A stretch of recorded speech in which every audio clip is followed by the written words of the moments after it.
Order! Order! You are an incorrigible delinquent at times.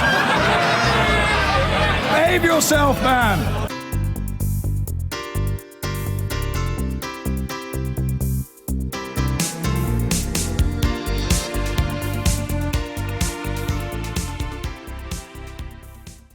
Nicola Sturgeon, the SNP has governed Scotland for 10 years. So can we start by agreeing that the performance of Scottish public services is the responsibility of you and the SNP government? I take responsibility for the performance of our public services, although Scotland's overall budget, of course, is determined by decisions taken at Westminster, and our budget has been reduced over the years since the Conservatives have been in office. Let's start then with Alex Salmond's former head of policy, Alex Bell. This is what he's had to say.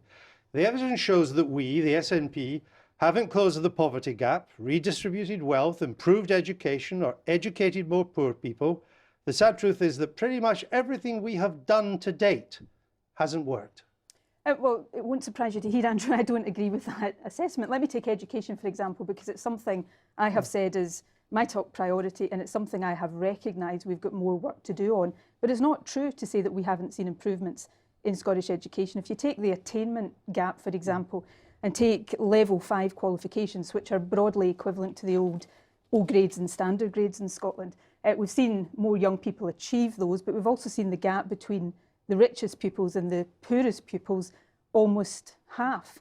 We've also seen the number of the poorest pupils that leave school with no qualifications half as well. So there's real progress being made, but I make no bones about the fact I want to see us make more progress, which is why we've now got a major programme of reform underway in Scottish education. I'm going to come on to education and the details in a minute, but overall, this former head of policy for Mr. Salmond, he calls it the lost decade. Look, he's a former head of policy. I don't agree with that assessment. Quite a damning criticism. Well, look, from inside your own party. I don't accept that the facts and figures bear out that assessment. You've said we'll come on to education. I'm happy to do so. If you take health, for example, we've increased the health budget substantially. We've got the best performing accident and I'm going to come on to health in a minute too. Let me start with the Scottish economy, because it's now growing at less than a quarter of the pace of the UK economy. It could be on the brink of recession. Don't you think that you should end your obsession with independence and start generating some growth in Scotland? Again, let me take the facts and figures on the economy. Yes, we've seen growth slow. The UK as a whole has seen growth slowing. You're way behind the UK. Well, we've also had the issues, the problems with North Sea oil and gas, which has fed through the Scottish supply chain. But if you look at the GDP performance in Scotland now, the recovery from the pre-recession level of GDP has actually been stronger than in the UK. Unemployment is now lower than it is across the UK. We've seen productivity increase at a faster rate than the rest of the UK. So as on education, as on health, I'm not sitting here and saying there's not a big job of work for an SNP government to do, but your assessment that, in everything you want to point to, there is no progress is just flatly wrong. Well, it was Mr. Bell that was pointing to that, not I've already me. said I don't agree with Mr. Bell's assessment. On the Scottish economy, last year the UK economy overall grew by almost 2%. The Scottish economy grew by less than 0.5%. That's a terrible record. But you know as well as I do that the difficulties that have been experienced in the oil and gas sector have a disproportionately heavy effect in Scotland because of the importance of that sector to the Scottish economy. So that has been one of the reasons why we've seen a difference in performance. But if I look at the recovery of GDP in Scotland from the pre-recession level is 1.8% higher. It's less than that in the rest of the UK. And employment is doing well. Unemployment is lower. We are outperforming the UK in youth employment and female employment. Well, I'm working very hard with the Scottish Government to ensure that that's not the case. But we saw figures for the UK GDP just at the end of the week that showed that there's also a slowing of growth because of the Brexit effect. And Scotland is not immune from the impact of the Brexit vote. But why would the Brexit effect have a bigger impact on Scotland than the rest of the United Kingdom?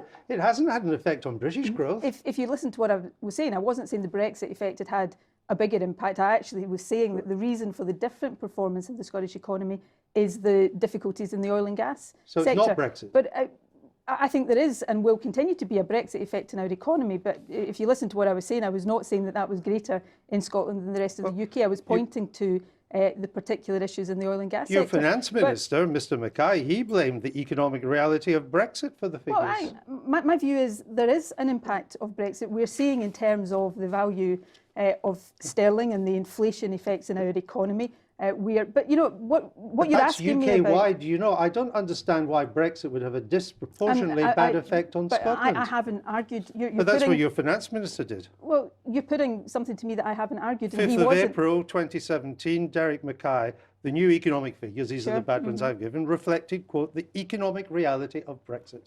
But he wasn't saying that that was disproportionate in Scotland. But you've asked me about the performance of the Scottish economy, and I'm saying that whether it's on the recovery of GDP from the pre-recession, whether it's on unemployment, which in Scotland is lower than the UK average, whether it's on productivity, or I'll give you another indicator, foreign direct investment into the Scottish economy. We had the latest EY report out last week showing for the 5th year in a row, Scotland is the best performing part of the UK outside of London and the South East. When it comes to R&D investment, we're the best bar no part of the UK. We see 1 in 50 foreign investment projects in Europe now coming to Scotland. So there's much to be positive about in the Scottish economy, but much to do as well. Let's come on to education. You mentioned it at the top of our interview. And it's been clear for some time that Scottish education has some real problems. Official surveys show declines in literacy and numeracy. Scottish schools are plummeting down global league tables. And why have you only just noticed? Were you too busy on the second referendum to get stuck in to the schools? Well, again, as I started out doing, I can point you to a number of indicators that show improvements in Scottish education and a narrowing of the attainment gap. So the statistics I gave you earlier on level 5 qualifications, not only are we seeing more young people achieving those qualifications, we're seeing the gap between the richest and the poorest narrow. We're seeing the numbers. That's partly because the top 20% are not doing so well. It's not because the bottom 20% are doing well. That's factually not true. Well, it is actually. The PISA survey, the authoritative global survey, showed that the highest achievers in Scotland were now in decline. They'd gone from 8.8% to just over 7%. Well, if you take tariff scores in Scottish education, which measure not just the quantity of qualifications that young people get, but the quality as well, it shows that performance in the top 20% has improved by about 9%, but the performance in the bottom 20% has improved by 26%. We've also got more young people, including more of our poorest young people, going into university than has been the case before. Now, I say that simply to set the context. I have been very frank about the fact that I want to see further improvement in Scottish education. So that's why we've got a new national improvement framework. It's why we've established an attainment fund. I was talking to a head teacher who stopped me in the street yesterday to talk about what he described as the life-changing impact of the new pupil equity fund that we've introduced in Scottish education. So there's progress there to be positive about, but there's much more work to do. There's not progress on what matters, which is reading, mathematics, science. In 2006, since 2006, on this PISA, the main international study, Scotland has dropped from 11th to 23rd in reading, 11th to 24th in maths, 10th to 19th in science. That's a terrible performance. Well, those statistics are from 2 years ago, and I've recognised those. They predate the reform programme that we've put in place. But I do think it matters. You said we're not improving where it matters. I actually do think the qualifications that our young people are coming out of school with do matter. We're seeing more young people coming out with hires and advanced hires. We're seeing more young people going into university. We're seeing the positive destinations of young people continuing to increase. So I am not sitting, and remember, the record of the SNP Scottish Government was assessed by the Scottish people at the Scottish Parliament election last year, and we won that election with a higher share of the constituency vote than any party in the entire lifetime of the Scottish Parliament. On top of this international study, your own official body on literacy and numeracy came out with some pretty damning figures about what was happening there. And if you can't get literacy and numeracy right, I'm not sure what you can get right in education. What body are you talking about? Your response, the Scottish Survey of Literacy and Numeracy. It's not. Well, firstly, it's not an organisation. It's a survey that we carry out. Yes. And you've closed it down. But let me take. You've closed it down. Because it's a sample survey that is based on information in about 12 pupils per secondary school. What we are replacing it with is comprehensive data broken down not just by local authority but school by school. That survey. This survey was highly regarded in educational circles, wasn't it? As First Minister, it doesn't tell me anything about the performance of individual schools. So I'm replacing it with something that will give us not just sample data, but data on every pupil in every school in the country. Which the teachers will provide. Informed by standardised assessments. But will you publish the standardised assessments of every school? We'll publish the information. For each school, we'll publish the information on the percentage of pupils that are meeting the required levels of the curriculum for excellence. So the SSLN, and I want to come back to a point on SSLN because it's important Which here. is the survey and literacy. Yes, but I want to come back to that. Take the performance of young people at S2, which is where the decline in reading was recorded. That is measuring S2, the second year of secondary school pupils, against the standards they're supposed to meet at the end of the third year of secondary school. We have separate data that shows that by the time those S2 pupils come out of third year, more than 80% of them are meeting the required standard. Now, I'm not suggesting we shouldn't pay a lot of attention to that survey, but what I'm showing is there's a lot of other data in Scottish education which sort of tells a different story from the one you're trying to tell me right here just now. This survey provided a benchmark, and the results were not kind to your policies, and you've closed it down. You won't do it again. You shot the messenger. Frankly, other global studies have shown Scottish schools in relative decline. You pulled out of them too. You pulled out of two major studies. Firstly, you've just sat and quoted an international global study to me, the PISA study, which Scottish education is part of. But you pulled out of two others that were global studies too. We wanted to focus on making sure we got the information that gave us the best picture of how Scottish education was performing. But I have to say, it's an absolute travesty for you to sit here and say to me that in somehow moving from SSLN, if you look at the methodological notes at the end of SSLN, it tells you that that survey is based on something like 4 pupils per primary school and 12 pupils per secondary school. What we are doing is replacing that sample survey that tells you nothing about local authority performance, it tells you nothing about individual school performance, with comprehensive data. No, you don't want to hear this. No, I do want to hear it. All I'm saying is that this was a highly regarded survey that you are now closing down, I am going and the to be results publishing, were not good. we are going to be publishing data on every school. I will be much more accountable as a result of the more comprehensive data we're publishing. The government will be more accountable, local authorities will be more accountable, and we will absolutely be able to track the benefits and the performance of schools based on the interventions we're now making. The SNP's great boast is that students don't pay tuition fees in Scotland if you're Scottish. You claim it improves social mobility. So why is it twice as hard for a Scottish kid from a deprived background to get to university than an English kid from a deprived background? Firstly, we're seeing record numbers of Scottish young people going to university. That's true in England too. Okay, but including record numbers of young people from the most deprived backgrounds. Still twice as hard. The second point, which I'm sure is one that you're well aware of, is the figures don't reflect what is a very important difference between how young people in Scotland and England access higher education. A much larger proportion of young people in Scotland do higher education in further education colleges. So what you've just quoted me there but I'm doesn't talking take about account universities.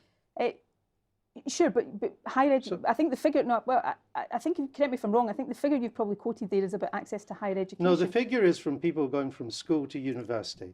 From poorer backgrounds, and it's almost twice as tough in Scotland from a poorer background than from England. The point is, a lot of people do higher education courses in further education colleges, and then go to as university. Well as in well, some of them do, some of them don't. But I'm talking about university. Look, I think it is accepted there is a difference in how these figures are gathered. Not by much. I looked at this because you've said this before. By and large, the figures of when you leave school to go to university are comparable for Scotland and England, and they show that it's twice as tough if you're a poor kid in Scotland. Well, we're seeing increases in the number of young people from the poorest backgrounds going to university, and that's why we've established a Widening Access Commission that is looking at how we make further progress. We're the only part of the UK, I think still to date, that has legislated in terms of fair access to university. We've set targets for equal access by 2030. We're funding protected places at university to make it... Only 1 in 12 at our top universities in Scotland are from poor backgrounds. Again, you keep sort of changing the parameters no, of I've just this. Stuck to universities.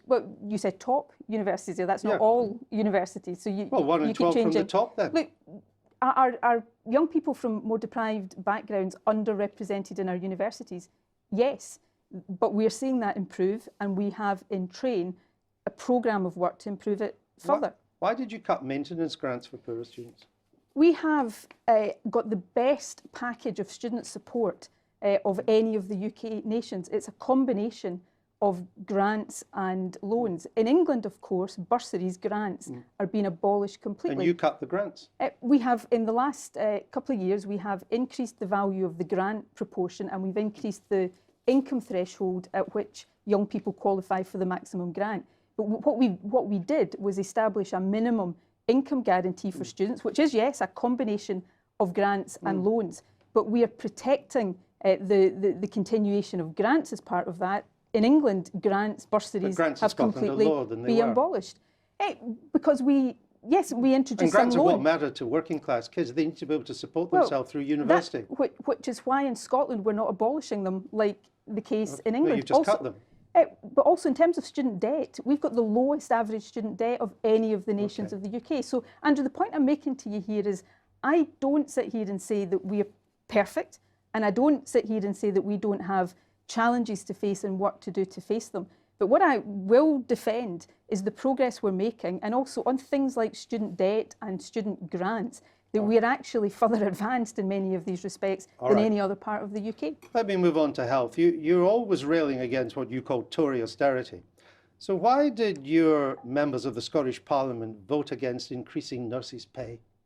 Well, I've set out our position. We have, as is the case across the UK, a 1% pay cap across the public sector. And you voted to sustain that. Can I just explain the position we're in and the action we've taken and what I think needs to happen in the future?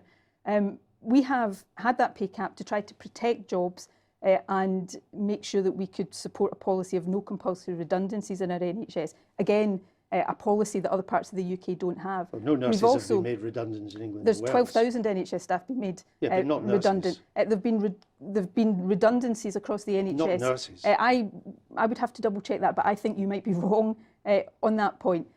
But we've got a policy of no compulsory redundancies. We've also done two other things. Let me finish this point because it's important. We've done two other things that haven't been done in other parts of the UK. We've given bigger increases to those at the lowest end of the income scale. And we've also protected what's called progression as people move through the pay scales. That hasn't happened in other parts of the UK. So if you're a newly qualified nurse in Scotland, you're actually paid more than you are in any other part of the United Kingdom. Now, that pay cap's been in place for reasons that I don't enjoy having to accept. And you could have changed it. Well, what I'm saying now is if we changed it, we would have seen pressure in other ways, in jobs, for example, but we've sought to protect the lowest income people for that. So if you're a nurse, you're paid more in Scotland than you are in England. Well, not that much. If you're a registered staff nurse in Scotland, on a 12-hour shift, you'll end up with under £2 less on a 12-hour shift than an English nurse. It's not huge. If you're a newly qualified nurse, it's about £300 to £400 a year better off. If you're an agenda for change, not a nurse, if you're at the lowest level of agenda for change, it's more than that. It's about £1,000. Now, you know, I'm making that point to say we've taken action where we can. But can I finish the point about the future? I've been very clear that as inflation starts to increase, because this pay cap's also been in place, it's not been easy for anybody in the public sector, but it's been in place at times of reasonably low inflation. And you voted to sustain it for another year. Look, there was a simplistic motion. Well, actually, we're about to go into negotiations for the next financial year, and I've been very clear in our manifesto, which we'll publish on Tuesday, will say more about this. At times of rising inflation, I don't believe pay caps of that nature will continue to be sustainable. So we'll set out how we will ensure in the future. So you'll change the pay cap in the future? Let me publish the manifesto on Tuesday, but I think if you can listen to what I'm saying, you'll get a clear hint that we need to have paid deals in the future that are both affordable but recognise the cost of living pressures that public sector workers are working under. And we'll continue to do what UK governments haven't done in terms of the NHS, is always accept the recommendations of the pay review body.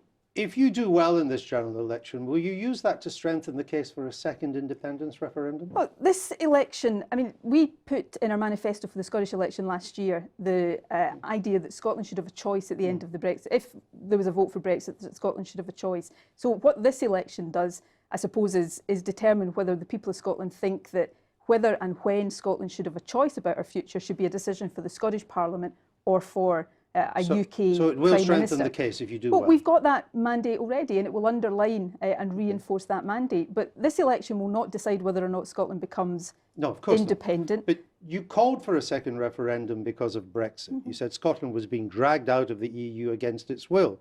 So can you confirm that an independent Scotland would immediately apply for full membership of the EU? I'd want an independent Scotland to be a member of the EU. But would it apply for full membership? Yes, we'd want to be a full member of the EU. You wouldn't settle for an interim deal? Look, or just being in the single market? Again, can I set this out? We tried to find compromise ground with the Prime Minister, whereby we would accept we were coming out of the EU, but see if we could keep the whole of the UK, and if not that, then Scotland in the single market. But you're talking here in the context of independence. So let me set out clearly, I would want Scotland to be a member of the EU. If, and it's an if because I don't control the Brexit process and I can't foresee exactly how that will unfold. If Scotland had already been taken out of the EU and there was a period in which we had to get back into the EU, if it was necessary, then we would want to protect our single market membership in the interim. So there could be an interim arrangement? Well, if that was necessary, but the objective would be, and we've heard people from, voices within the Commission, the Deputy Chancellor of Germany, senior European parliamentarians talk about the fact that it would not be a complicated process for Scotland to become a member of the EU if we were independent. But that's if we're independent. I think in this election, because I want Scotland to have a choice, not now, but at the end of the Brexit process when the options are clear. This election, though, gives Scotland another opportunity. It gives us the opportunity to have our voice heard, generally in the House of Commons, but specifically in terms of the Brexit negotiations, so that we can try to make sure that there's not a deal that is bad for Scotland. The Prime Minister says that there won't be a second referendum on your timetable. If she wins and sticks to that, what will you do? Well, look, let's give the people of Scotland the chance to have their say in this election on June the 8th. And this has been a long, you've covered Scottish politics for a long time. I was going to say probably longer than I've been alive, but that would upset you midway through an interview, which would probably not really. be I'd just like you to answer the question. What will you do if the Prime Minister does not grant you a referendum? Look, I think if the SNP win the election on June the 8th in Scotland, and I'm taking nothing for granted, but if the SNP win the election, having won the Scottish election last year on the strength of a manifesto commitment that was very clear, and in the interim the Scottish Parliament having backed that, then I think that position of the Prime Minister is unsustainable. But if she doesn't change, what would you do? I'm not going to sit here. We've got an election in 10 days' time. I'm not going to sit here and speculate about that. There's not much. The truth is, there's not much you can do. I think in politics, positions quickly become unsustainable, and we've seen in the last few days, and you highlighted this in your interview with her, that this is not a Prime Minister who's very good at holding position when she feels it's under pressure. She's a Prime Minister that has seemed to perfect the art of the U-turn. Let me come on to Brexit. You say that a vote for the SNP will strengthen your hand in the Brexit talks. You're not in the Brexit talks. Well, you know what? We should be. But you're not. And so should Wales, and so should Northern Ireland. But you're not. But again, we've got an election. The Prime Minister has brought about this election.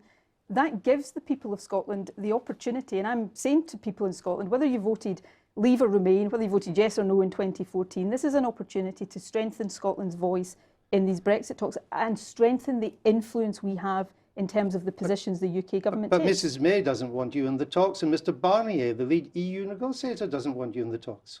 I think in terms of the Prime Minister's position, Ruth Davidson said, the Scottish Tory leader said not that long ago that she thought Scotland and the Scottish Government and me as First Minister should be involved in deciding and shaping the UK position. So if the SNP wins this election, it strengthens our hand. Because the danger Scotland faces right now, the danger, in my view, that the whole UK faces, is not just Brexit, but it is the extreme Brexit that is being pursued by the Tories that threaten tens of thousands of jobs in Scotland. So on this, as on so many other things, if you want Scotland's voice to be heard, if you want Scotland's interest to be to the fore, rather than just Tory MPs who rubber stamp whatever Theresa May wants, the only way to secure that is to vote SNP. You complain that powers being sent back to London from Brussels might not be passed on to Edinburgh. But under your plan, any return of powers to Edinburgh, you'll then send back to Brussels. It's a nonsensical grievance. Look, these are issues that people of Scotland would scrutinise and debate if we are in another independence referendum.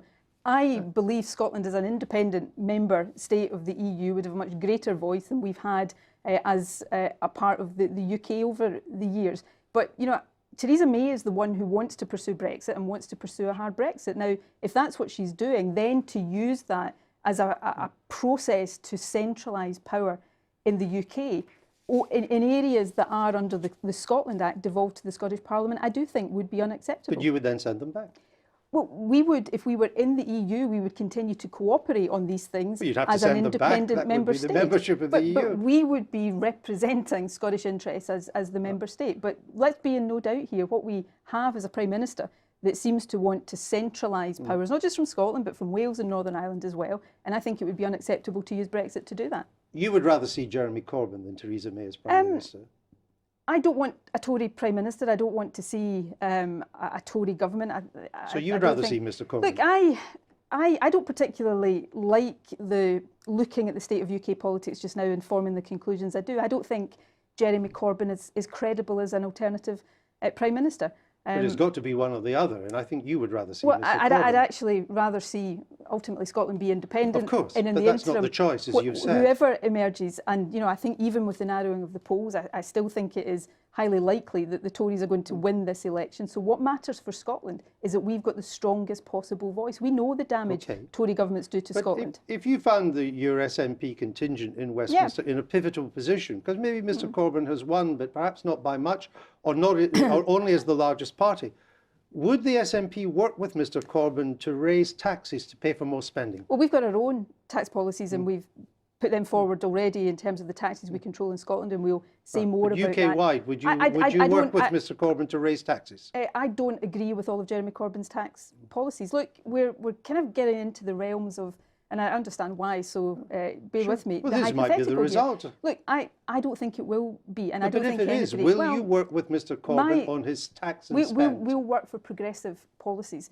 and we'll work for the policies we put forward in our manifesto. If there was to be a hung parliament, of course we would look to be part of a progressive alliance that pursued progressive policies. But let's get back to the reality of this election. The reality of this election, even with a narrowing of the polls, is that we're going to face a Tory government, perhaps with a bigger majority. So my priority in this election is to say to people in Scotland, if you want Scotland's interests to be protected and our voice heard, then you've got to vote SNP to make sure that's the case.